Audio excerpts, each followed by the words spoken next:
Okay, hands up everyone who uses alternate tunings. I'm a drop D kind of guy. I like drop D. And I've recently just got one of these guys, a Digitech drop, so I can play it even lower. But that kind of just suits the music that I'm playing at the moment, and I'm happy with that. However, Justin Hawkins rides again. Refused to use any other guitar tuning other than E standard. If you can't put your ideas across with that, you're in trouble. The Darkness frontman explains his love of a standard tuning guitar.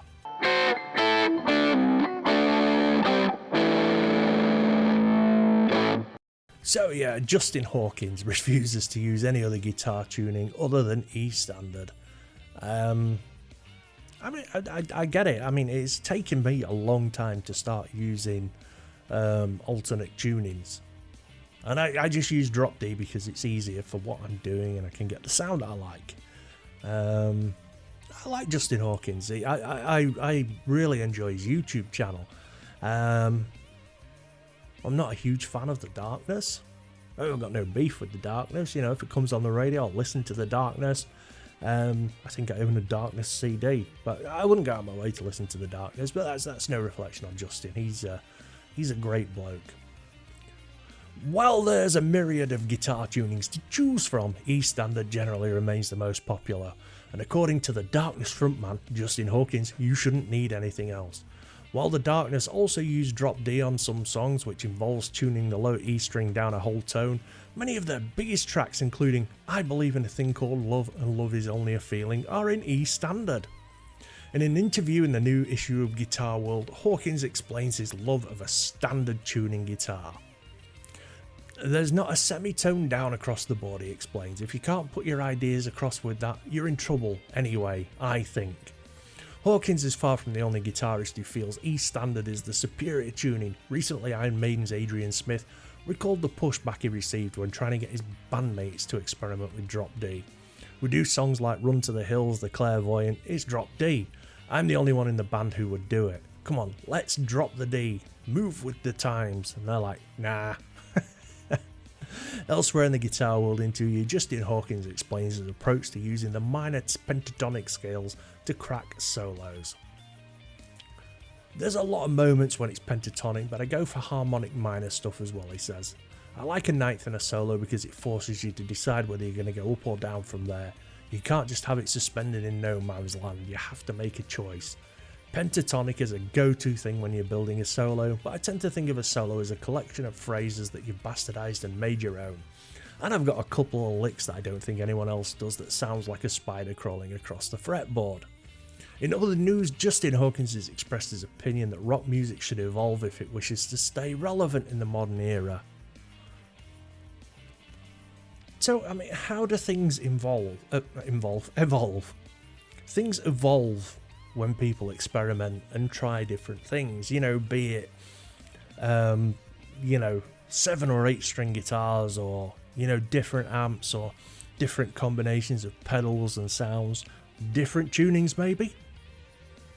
Different tunings? I mean, if everybody's playing the same tuning, then, I think it leaves less room for evolution. Rock is a middle-aged guy in a world full of people who are just generation, whatever the fuck it is now, he told Kerrang. Rock has to wake up and be a part of it. I do wholeheartedly agree with Justin on this. There are some fantastic new bands out there. But on the whole, there's not as many as there used to be coming through. I would like to see more. I'm saying that if rock as a genre wants to flourish and be the best again, it has to sort of pull its head out of its arsey ads. It has to. It realised that, yeah, Led Zeppelin existed, the Rolling Stones existed, AC/DC existed, but you have to do that for now. That's where we are. The Darkness released their latest album, Dreams on Toast, in March this year. So yeah, I totally get what Justin is saying. I mean, to me, this kind of feels like a bit of a contradiction. I mean, he starts off saying that, if you can't do it in E standard, if you can't put your ideas across with that, then you're in trouble. But and hear me out. I mean, I'm just spitballing here. There's only there is a finite amount of riffs and chord progressions that can be played on a guitar in E standard. We have to agree on that. And then again, we can probably, you know, quadruple that if we say that they can be played using this sound or that sound or that sound. But again, there's a finite amount.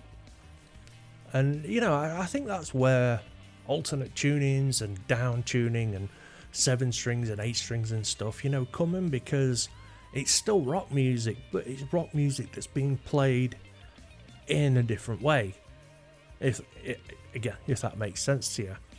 And again, you've got the use of effects and processors and amps and different guitars and stuff. But I mean, rock music really does. It really does need to move forward. Now, I'm not saying that, you know, you get bands like, I don't know, the first one that springs to mind, Greta Van Fleet. You know, they're very, you know, they've been accused of being blatant Led Zeppelin rip-offs. But it is nice to see new bands kind of reinventing that old music and making it their own, and that's fantastic. But again, you know, we do need new music coming through in the rock scene before it does all, you know, before it's just the same stuff repeating itself over and over and over again. And listen, I mean, if you want to play in E standard, that is fine. I mean, I've played in E standard for many years, and I've only recently become a drop D convert.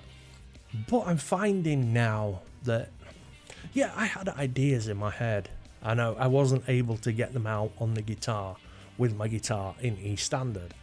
And I found that I've got closer now to what I'm trying to achieve using drop D. I'm not sure where else I can go from there.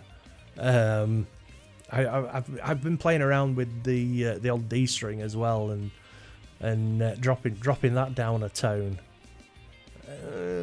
I'm still getting used to it, because you figure, you know, if you played in E standard for like 30 years or stuff, and then all of a sudden you start changing your tunings about it, it can get a bit confusing. But I am getting closer to the sound that I've got imagined in my head that I think I can make. I'm not sure whether it'll be popular or not. It probably won't be, knowing my luck. But I do get what Justin's saying. I think it is important to learn the guitar as an instrument in E standard, and then, you know, once you've kind of got to grips with the basics in that, maybe then start playing about. But yeah, I've got to disagree with Justin here, because he's saying, like, you've got to play in E standard because, you know, if you can't do it in E standard, then. But then in the next breath he's saying, you know, rock music needs to evolve and move forward. So why not try different tunings? Anyway, I'd love to hear what you guys think. Don't forget to drop in the comments and duke it out in there. Give it your best shot. Anyway, thanks for watching. Don't forget to like and subscribe, do all that YouTube stuff. Really helps the channel out. And if you want to help support the channel, got some merch for sale, memberships, super chats, stuff like that. Everything helps. Anyway, thanks again for watching. Take it easy. Peace out.